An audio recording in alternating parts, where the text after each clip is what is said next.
Malayalam big boss season 7 ലൈവിൽ ഇപ്പോൾ നടന്നുകൊണ്ടിരിക്കുന്നത് നോമിനേഷൻ ടാസ്ക്കാണ്. അനുമോൾ നോമിനേറ്റ് ചെയ്ത 2 പേരെന്ന് പറയുന്നത് അക്ബർ, റെന ഫാത്തിമ എന്നാണ്.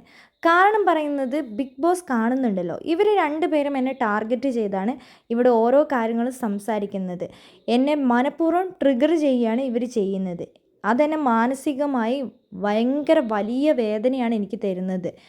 പലപ്പോഴും ഞാൻ ഒഴിവായി പോയെങ്കിലും എൻ്റെ പുറകെ നടന്ന് ഇവർ പ്രശ്നം ഉണ്ടാക്കലാണ് ഇവരുടെ ഏറ്റവും വലിയ മെയിൻ കാര്യം എന്ന് പറയുന്നത്. പല സമയത്തും എനിക്ക് തന്നെ എന്നെ ഇമോഷണലായിട്ട് എന്നെ തന്നെ എനിക്ക് കൺട്രോൾ ചെയ്യാൻ പറ്റില്ല. പല തവണ ഞാൻ കരഞ്ഞു പോവുകയാണ്. അതുകൊണ്ട് തന്നെ എന്നെ മാനസികമായി ബുദ്ധിമുട്ടിപ്പിക്കുന്ന ഇവർ ഇനി ബിഗ് ബോസിൽ തുടരണമെന്ന് ഞാൻ ആഗ്രഹിക്കുന്നില്ല എന്നാണ് അനുമോൾ പറഞ്ഞത്.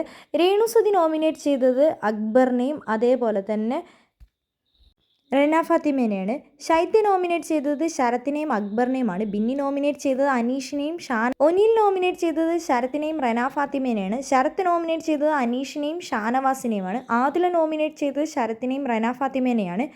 നൂറ നോമിനേറ്റ് ചെയ്തത് റെന ഫാത്തിമേനെയും ശരത്തിനെയാണ്. അക്ബർ നോമിനേറ്റ് ചെയ്തത് അനീഷിനെയും ഷാനവാസിനെയുമാണ്. സാബുമാൻ നോമിനേറ്റ് ചെയ്തത് ശൈത്യനെയും അക്ബറിനെയുമാണ്. ആര്യൻ നോമിനേറ്റ് ചെയ്തത് അനീഷിനെയും ഷാനവാസിനെയുമാണ്. ഷാനവാസ് നോമിനേറ്റ് ചെയ്തത് അക്ബറിനെയും ശരത്തിനെയുമാണ്. അതേപോലെ തന്നെ അഭിലാഷ് നോമിനേറ്റ് ചെയ്തത് അക്ബറിനെയും റെന ഫാത്തിമേനെയാണ്. ലക്ഷ്മി നോമിനേറ്റ് ചെയ്തത് ശൈത്യനെയും ഷാനവാസിനെയാണ്. മസ്താനി നോമിനേറ്റ് ചെയ്തത് ഷാനവാസിനെയും ശരത്തിനെയുമാണ്. റെന ഫാത്തിമ നോമിനേറ്റ് ചെയ്തത് ശരത്തിനെയും ശൈത്യയുമാണ്. പ്രവീൺ നോമിനേറ്റ് ചെയ്തത് ശൈത്യനെയാണ്. ജിസൽ നോമിനേറ്റ് ചെയ്തത് അനീഷിനെയും ശൈത്യയുമാണ്. ജിഷിൻ നോമിനേറ്റ് ചെയ്തത് ശൈത്യനെയും അനീഷിനെയുമാണ്.